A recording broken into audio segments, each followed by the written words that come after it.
경기도의회에서 경기도민의 다양성을 드러내고자 하는 경기도 의원 유호준입니다. 저는 올해로 29살이고요. 원래는 30살이었는데 만 나이도 되면서 29살이 되었습니다.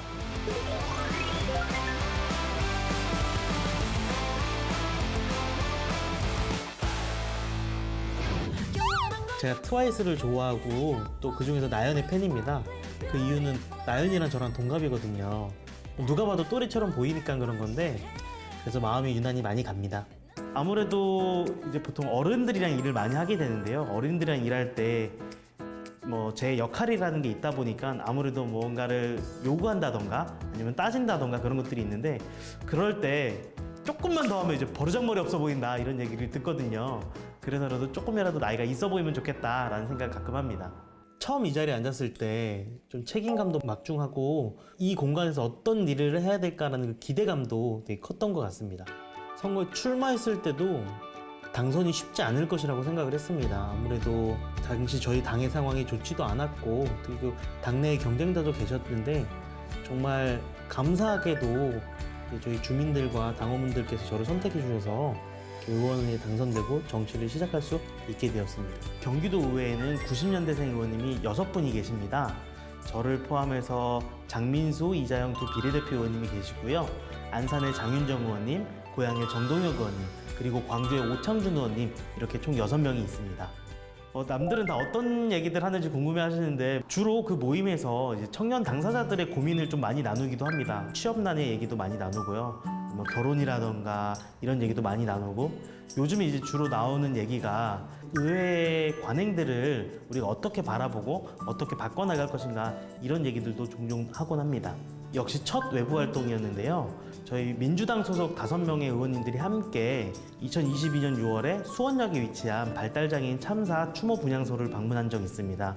거기서 청년 의원들이 이런 문제도 관심 가져주시고 특히 사회적 약자들의 문제에 관심 가져주는 게 큰 의미가 있다. 그래서 앞으로 이런 의원들이 많아졌으면 좋겠다. 이런 얘기들 해주셔서 그게 가장 기억에 남습니다.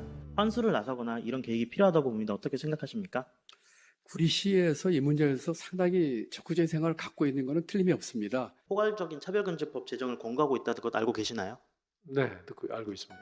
사실 28살의 청년이던 제 입장에서는 김동연 지사나 임태익 교감님 모두 제가 쉽게 말을 붙일 수도 없었던 그런 존재분들이셨거든요. 근데 막상 단상에 올라가니까 그 순간 제가 경기도민을 대표해서 내가 이분들에게 질문하는구나 라는 생각이 들었고 그러다 보니까 이제 긴장감이 사라지고 당당하게 제가 묻고 싶은 말을 도민들을 대신해서 묻고 필요한 답변을 받아내서 경기도민의 삶을 바꿔내는데 기여할 수 있었던 것 같아서 그게 가장 인상이 남습니다.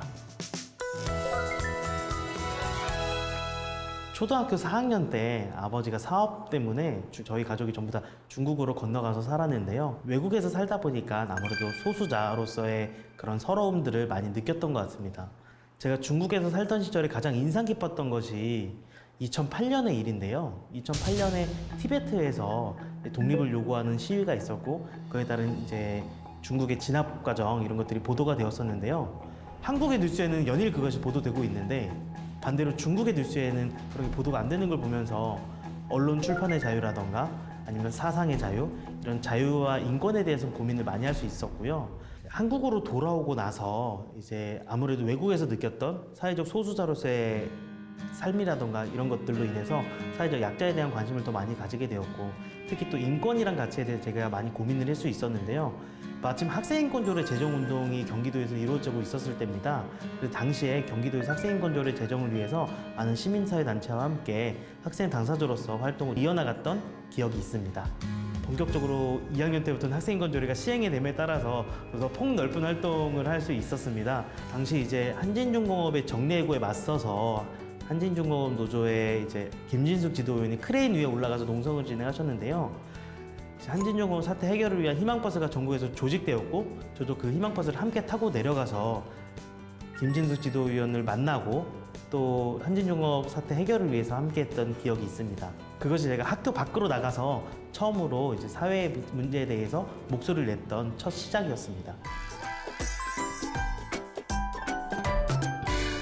어릴 때 진짜 텍스트 읽는 거를 너무 좋아했습니다. 어릴 때부터 그냥 동네 간판만 보이면 간판 다 읽어보고 이런 성격이었는데요.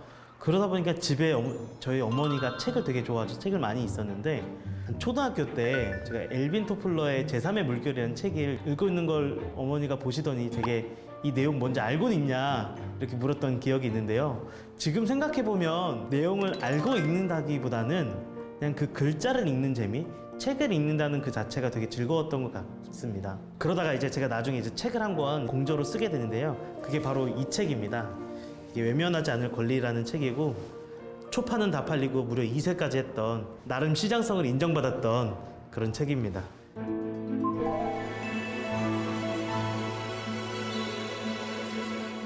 이 책에선 어떤 내용이 들어있냐면요. 바로 이런 자동차 관련된 얘기입니다. 제가 고3 때 이제 학원을 다녔는데요. 2012년에 해고된 쌍용자동차 노동자들의 분향소가 대한문에 차려졌습니다. 매일 왔다 갔다 하면서 그분들과 이야기를 나누고 얘기를 듣고 또 도와드리기도 하고 하다 보니까 인연이 맺게 되어서 활동을 계속 이어나갈 수 있었습니다. 제가 대학교 4학년 때 이제 활동을 하는 게 너무 힘들고 마음에 여유도 없고 하다 보니까 이제 그만둬야겠다, 취업을 해야겠다라고 생각하고 스펙을 쌓아야 하니까 코트라 뉴델리 무역관에서 인턴을 하게 되었습니다. 진짜 2억 마일리 인도까지 가서 인턴을 하고 있는데 어느 날 갑자기 한국에서 연락이 오더라고요. 어떤 쌍용차 당시 지부장님께서 우리 동지들이 인도로 원정 투쟁을 간다. 당시 인도 회사였던 마힌드라가 쌍용자동차의 대주주였거든요. 그러니까 너가 좀 와서 도와줄 수 있겠니? 라고 해서 제가 사실 고민을 했어야 하는데 고민도 하지 않고 바로 예 알겠습니다. 언제 오실지 알려만 주십시오. 라고 해서 인도 현지에서도 그분들의 투쟁을 함께 연대하고 지원했던 기억이 있습니다. 그러다 보니까 지금까지도 이제 계속 그런 활동을 이어나가고 있고 저는 제 지금의 정치 활동도 그 연장선에 있다고 생각을 합니다. 제가 대학을 졸업하면서 군대를 갔는데요. 군대에 있는 동안에 제가 생각을 했던 게 지역에서 활동을 하고 싶었습니다. 서울이 아니라 지역에서 활동을 하고 싶었는데 안타깝게도 남양주의 시민사회는 크지가 않거든요. 그러니까 적절한 일자리를 찾지 못해서 건설회사를 들어갔습니다. 회사 생활하면서 뭐 연봉도 괜찮았고 뭐 다른 분들과 지내는 것도 굉장히 좋았고 특히 제 회사 분위기가 너무 좋아서 회사를 더 오래 다니고 싶은 마음도 있었는데요. 왠지 그곳에 오래 있으면 그 공허함이 사라지지 않을 것 같은 두려움이 있어서 과감하게 고민을 하고 또 퇴사를 하게 되었습니다. 아무래도 처음에 퇴사를 결정했을 때는 시민사회단체 활동을 해야겠다는 마음을 가지면서 이제 재정적인 면들을 많이 포기해야겠다고 생각을 했는데요. 실제로 아직도 제 주변에는 그런 활동을 하는 분들이 많습니다. 그래서 그분들과 함께 무언가를 하는 데 있어서 저는 매우 즐거운 마음으로 하고 있습니다. 제가 전과가 있습니다.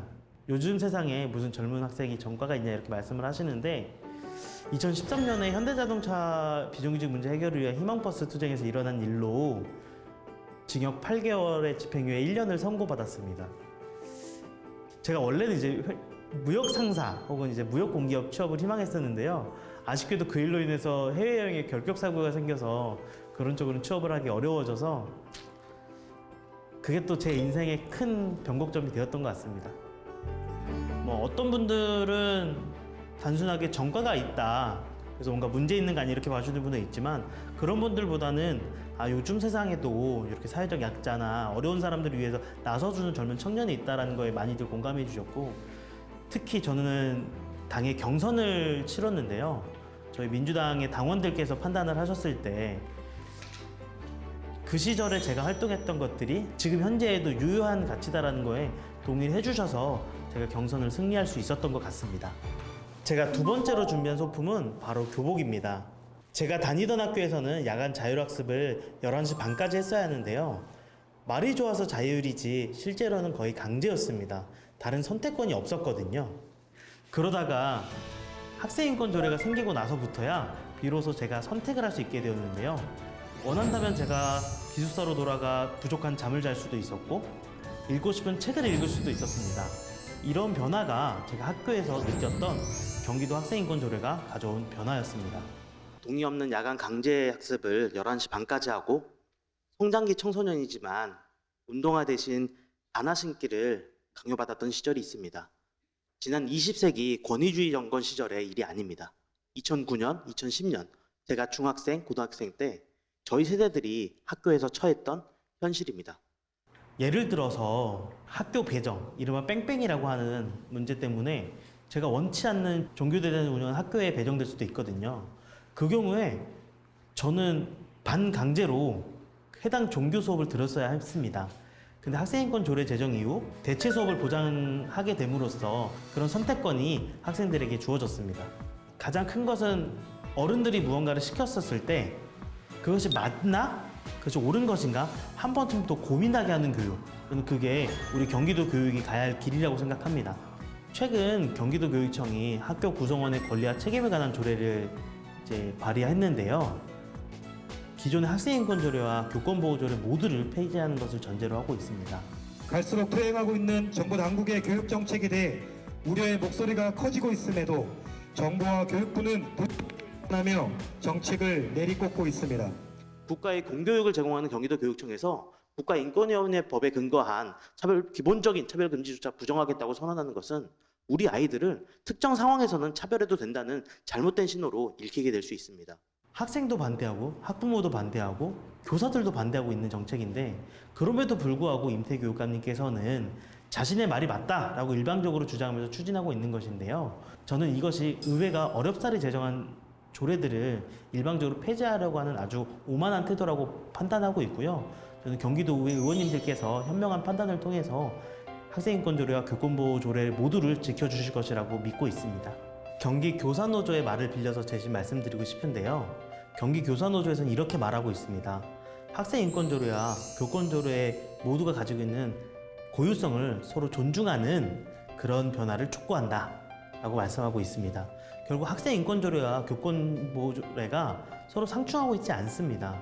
그리고 반대로 학생인권 조례가 없는 지역에 교권이 더 많이 보장되었는가를 보면 그 어떤 자료에도 그 근거를 찾을 수 없습니다. 따라서 학생인권 조례 때문에 교사들의 교권이 무너졌다는 주장은 별로 설득력을 갖기 어렵다고 봅니다.